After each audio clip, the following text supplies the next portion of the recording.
Morning student, I hope everyone fine today. तो आज हम चैप्टर 4 स्टार्ट कर रहे हैं। तो चैप्टर 4 में हम हिमालय पर्वत के बारे में पढ़ेंगे।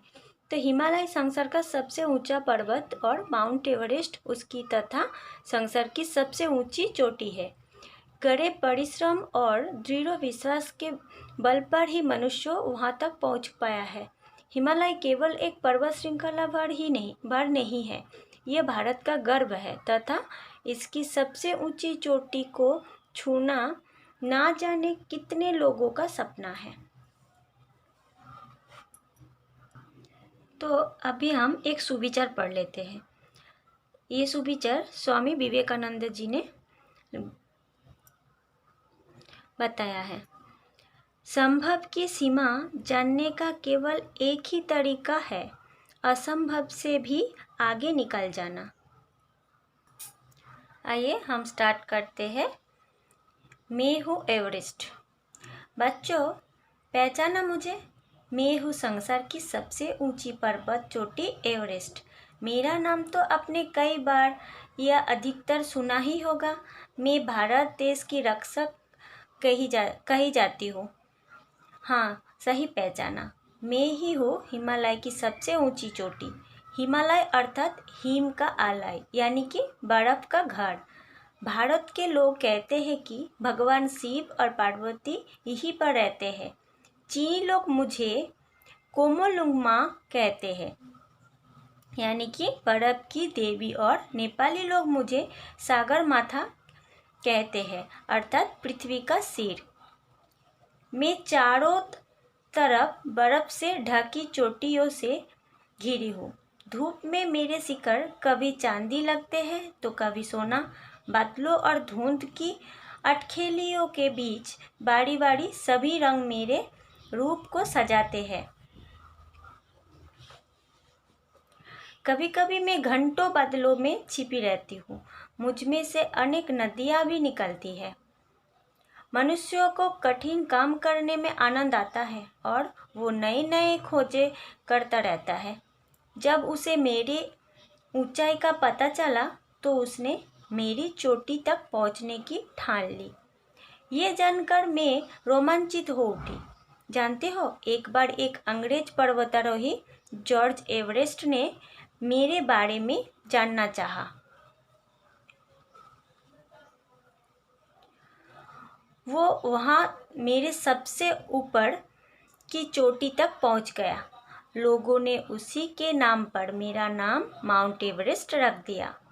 29 मई 1953 को एडमंड हिलारी और शेरपा तेंजिंग नोर्गे ने मुझ तक पहुँचने का काम कर दिखाया।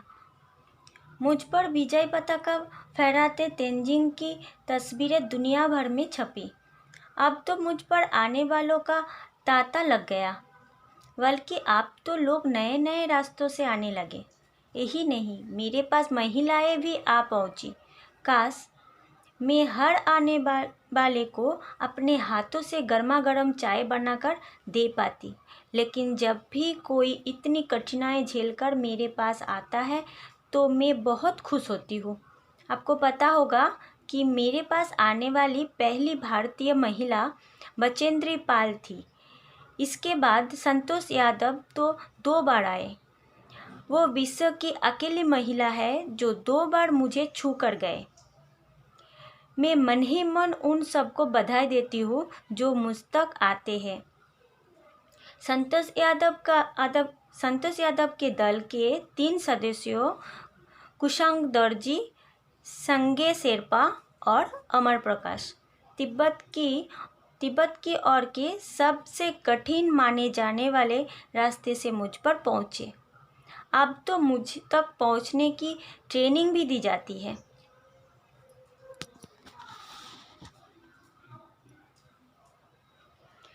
ये तो हुई मुझ तक पहुँचने की कहानी। अब मैं अपने बारे में कुछ बताती हूँ। आप सभी सोचते होंगे कि मुझ पर केवल बर्फ़ ही बर्फ़ है, पर ऐसा नहीं है। मेरे धरातल पर कई तरह की फूलों वाले तथा औषधि वाले पेड़ पौधे भी हैं। मेरी चोटियाँ बादलों को छूती हुई नजर आती है। मैं धरती से कई हजार किलोमीटर ऊंचाई पर हूँ, इसलिए मेरी सतह पर ऑक्सीजन की कमी रहती है।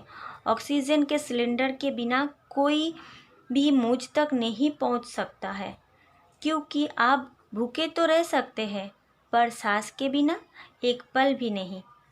मुझ पर पहुंचने वाले सभी लोग सबसे पहले भगवान का धन्यवाद करते हैं और फिर मेरी चोटी पर अपने देश का पताका फहराते हैं।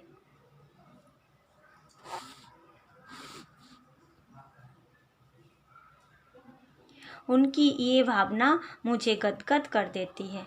तो बच्चों, आज का ये स्टोरी जो हमने पढ़ा, आप लोग घर पे अच्छे से रीड कीजिएगा और इसका जो शब्द अर्थ, शॉर्ट क्वेश्चन और वर्ड क्वेश्चन, ये सब आप लोगों को आपके नोटबुक्स में कॉपी करना है। मैं उसका पिक आप लोगों को भेज दूँगी। ओके, आज तक के लिए इतना ही। Thank you.